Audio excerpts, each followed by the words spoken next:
Mr. Scott for 5 minutes. Thank you, Mr. Chairman, Ranking Member, and congratulations, Director Young, for your confirmation. I want to thank you for your patience as you've been lectured about fiscal responsibility. I just want to point out, as you know, that every Democratic president since Kennedy, every Democratic administration since Kennedy has left office with a better deficit situation than they inherited, without exception. And every Republican president since then has left office with a worse deficit situation than they inherited, without exception. President Trump was well on his way to fulfilling that trend before the pandemic. And so my question is, will President Biden maintain that trend of Democratic presidents improving the deficit, notwithstanding all of the lectures you've been hearing? So, sir, I'll repeat again, and I'm happy to report that we've seen the largest year-over-year decline in the deficit this year, $1.3 trillion, and this budget would also further reduce the deficit by over $1 trillion in the next 10 years. Thank you. And you've heard a lot about the $3,500 inflation that families are having to address. I think they've ignored the fact that your administration has actually done something to help them address that $3,500 burden. For a family of four, stimulus checks of $5,600 would help them pay the $3,500. Child tax credit, $6,000, will help them pay the $3,500.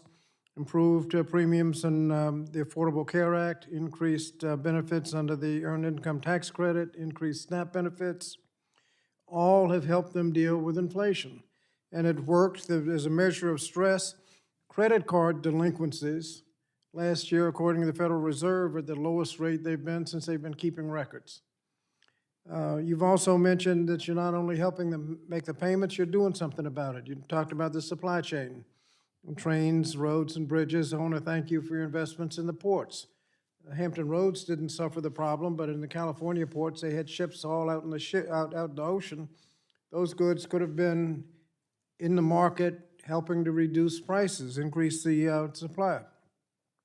You've made those investments. You've also invested in productivity, child care. Millions of people could go to work if we had better child care. Job training, they can work better, and that's work too. You mentioned job creation, most best job creation in history. And so you're actually doing something about it. So my question, I guess, is it better to do something about it or just sit back and complain? Well, we're not going to do that. And so we believe, and there are legitimate differences here, but this president believes that it makes sense to bring down the cost of health care for Americans. If we're talking about inflationary pressures, look at the exorbitant amount that Americans pay on health care. We believe that we should have a legislation that brings down energy costs for Americans, and child care you've mentioned. So I'm legitimate differences here, but this president has put forward ideas in which to deal with them. Thank you. Better to do something about it than just complain. As you know, I chair the Committee on Education and Labor. One of the problems in education is student loan, and that is exacerbated by the erosion of the value of the Pell Grant. Are you doing anything on Pell Grants? Mr. Scott, thank you for the omnibus bill recently passed that would up Pell Grants by $400. We also invest in Pell Grants in this budget. Through your committee, we're asking to increase the maximum Pell Grant. This president wants to double Pell Grants to get Pell Grants closer to $13,000.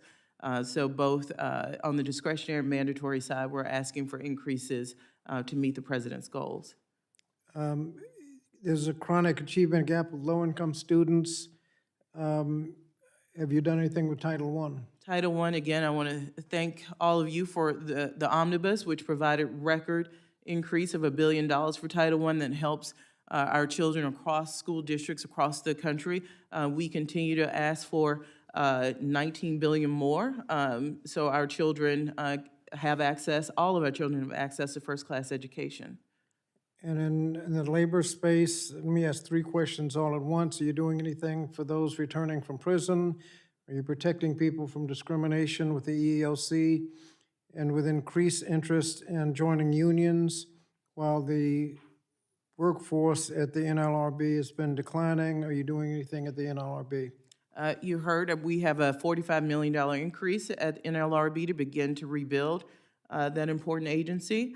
As far as formerly incarcerated persons, we think it is appropriate to invest to ensure it's part of our crime initiative. We're asking for $30 billion in the mandatory space to bring down crime, institute criminal justice reform, and help those formerly incarcerated become productive citizens in this country. And the ELC?